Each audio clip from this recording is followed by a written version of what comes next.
بسم اللہ الرحمن الرحیم، السلام علیکم۔ سورہ الانفال قرآن مجید کی صورتوں میں 8ویں سورہ ہے،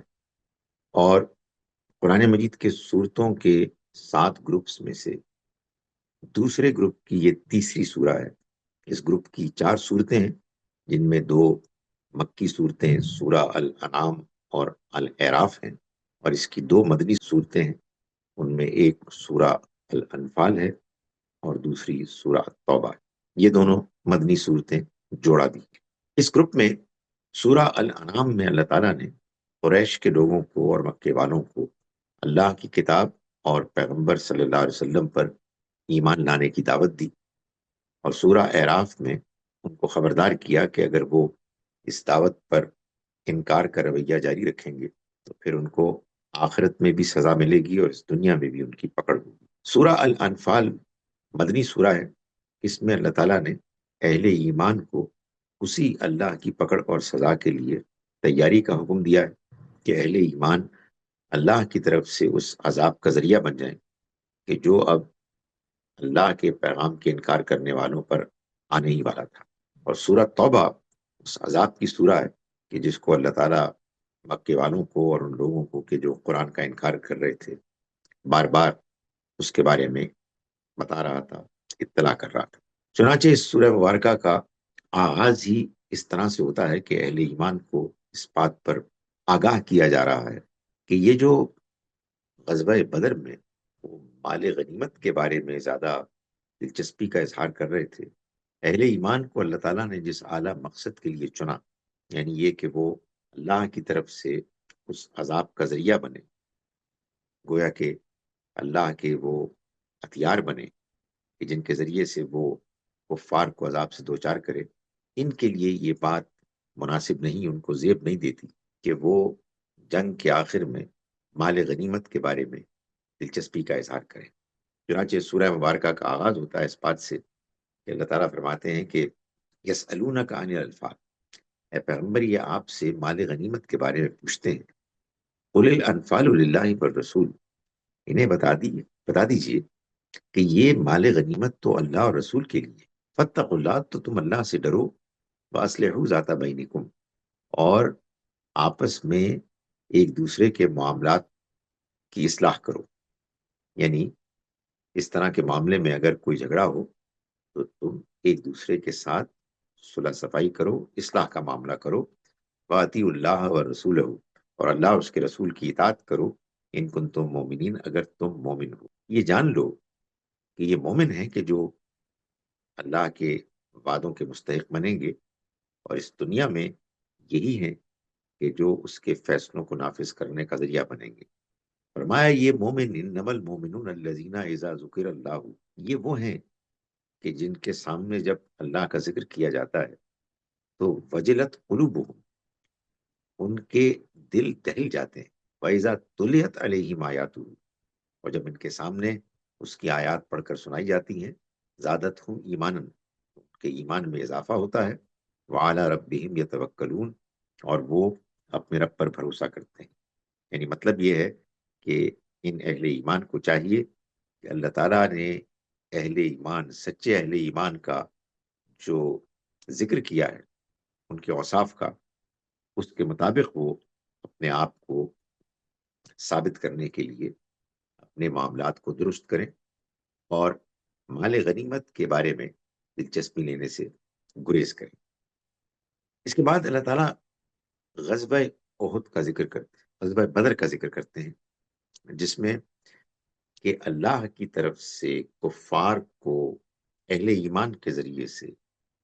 اللہ کے عذاب کا پہلا کوڑا برسا۔ اس میں بڑے بڑے قریش کے وہ سردار قتل ہو گئے، عذاب سے دوچار ہو گئے، کہ جنہوں نے کہ اللہ کے پیغمبر صلی اللہ علیہ وسلم کی شدید مخالفت کی۔ یہ بات واضح کر دی اللہ تعالیٰ نے کہ یہ جو جنگ تھی اور اس کے بعد بھی جو جنگیں ہونے والی ہیں، یہ در حقیقت اللہ کا عذاب تھا۔ اللہ کے عذاب کے مختلف موقع تھے کہ جن میں اللہ نے وقتاً فوقتاً ان کے اوپر عذاب کے کوڑے برسائے۔ فرمایا فلم تقتلوہم، چنانچہ تم نے ان کو قتل نہیں کیا ہے مسلمانوں، یعنی بدر کے میدان میں، ولیکن اللہ قتلہم، بلکہ یہ اللہ تھا جس نے ان کو قتل کیا، وما رمیتا اذ رمیتا، اور اے پیغمبر آپ نے ان پر کنکر نہیں پھینکے جب آپ نے پھینکے، ولیکن اللہ رما، بلکہ یہ اللہ ہے کہ جس نے وہ کنکر پھینکے۔ یعنی یہ سارا معاملہ اصل میں اللہ کے فیصلے کے مطابق ہوا۔ اس نے یہ طے کیا کہ ان کفار کو اب عذاب سے دوچار ہونا ہے، چنانچہ اس نے اہل ایمان کو ان کے ساتھ جنگ کے لیے تیار کیا اور اس کا بندوبست کیا، اور پھر اس نے اپنے فرشتے بھیجے جن کے ذریعے سے یہ مارکا ہوا۔ اللہ تعالیٰ آگے چل کے آیت نمبر 30 میں یہ بتا رہے ہیں کہ یہ عذاب سے دوچار کیوں ہوئے، آخر نوبت یہاں تک کیوں پہنچی۔ فرمایا کہ یاد کرو، وَإِذْ يَمْكُرُ بِكَ الَّذِينَ كَفَرُوا، اس وقت کو یاد رکھو کہ جب منکرین تمہارے معاملے میں اے پیغمبر سازش کر رہے تھے، اور یہ سازش کر رہے تھے لیثبتو کا، کہ تمہیں قید کر لیں، او یقتلو، یا تمہیں قتل کر لیں، او یخرجو، تمہیں قتل کر دیں یا پھر تمہیں نکال دیں، یعنی ملک سے، شہر سے نکال دیں۔ وَيَمْكُرُونَ وَيَمْكُرُ اللَّهُ، اور وہ سازش کر رہے تھے، اور وَيَمْكُرُ اللَّهُ، اللہ بھی تدبیر کر رہا تھا، وَاللَّهُ خَيْرُ الْمَاكِرِينَ، اور اللہ بہترین تدبیر کرنے والا ہے۔ اس نے تدبیر کی اور پھر اپنے منصوبے کے مطابق اس نے ان کو عذاب سے دوچار کیا۔ اس کے بعد اللہ تعالیٰ نے اسی طرح سے اہل ایمان کو اس بات پر بھی ابھارا کہ وہ چونکہ اب کفار کو عذاب دینے پر معمور ہو گئے ہیں، اس لیے انہیں اس مقصد کے لیے اپنی تیاری مستقل جاری رکھنی چاہیے۔ فرمایا آیت نمبر 60 میں، وَأَعِدُّوا لَهُم مَّا اسْتَطَعْتُمْ، اور تم جس قدر ہو سکے ان کے لیے تیاری رکھو، من قوت، فوج کی صورت میں، ومن رباط الخیل، اور بندھے ہوئے گھوڑوں کی صورت میں، ترہبون بہ عدو اللہ وعدوکم، تم اللہ کے دشمنوں پر اور اپنے دشمنوں پر اس کے ذریعے سے روب، ہیبت پیدا کرو گے۔ یعنی یہ اب ضروری ہے کہ چونکہ انہوں نے ہمارے پیغام کا انکار کیا اور اس انکار پر اڑ گئے، کہ اب یہ ہماری پکڑ سے دوچار ہو، اس کے لیے جنگ کی تیاری جاری رکھو۔ اس سلسلے میں آگے چل کر اللہ تعالیٰ نے یہ بھی بتایا کہ یہ جنگ اصل میں اہل ایمان لڑیں گے اللہ کی خاطر، اور اللہ تعالیٰ ان کی مدد کرے گا۔ تو اللہ کی مدد کرنے کا اس میں جو اللہ کے ہاں طریقہ طے ہوا ہے، جو اللہ کے ہاں قانون ہے، وہ قانون یہ ہے کہ وہ ان کی مدد کرے گا عین اس کے مطابق کہ جو ان کے اپنے ایمان کا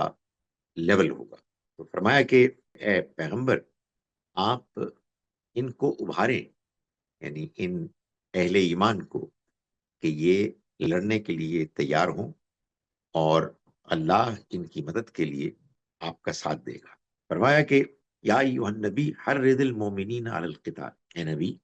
آپ اہل ایمان کو قتال، جنگ کے لیے ابھاریے۔ ان یکم منکم 20، اگر یہ تم میں ہوں گے 20 صابرون،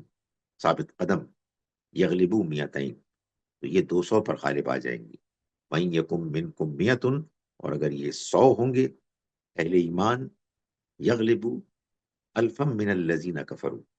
تو کفار کے 1000 کے اوپر غالب آئیں گے، بِأَنَّهُمْ قَوْمٌ لَا يَفْقَهُونَ، اس لیے کہ وہ لوگ ایسے ہیں کہ جو سمجھ نہیں رکھتے۔ اس کے کچھ سال بعد جب زیادہ مسلمان اسلام میں داخل ہو گئے اور ان کے ہاں کچھ کمزوری نظر آئی، تو اللہ تعالیٰ نے فرمایا کہ الآن، اب خفف اللہ عنکم، اللہ نے تمہارے بوجھ کو ہلکا کیا، وعلم ان فیکم ضعفا، اور اس نے جانا کہ تم میں کمزوری ہے، اور یہ بتایا کہ اب اگر تم 10 ہو گے تو 20 پر غالب آؤ گے، 100 ہو گے تو 200 پر غالب آؤ گے، اور 1000 ہو گے تو 2000 پر غالب آؤ گے۔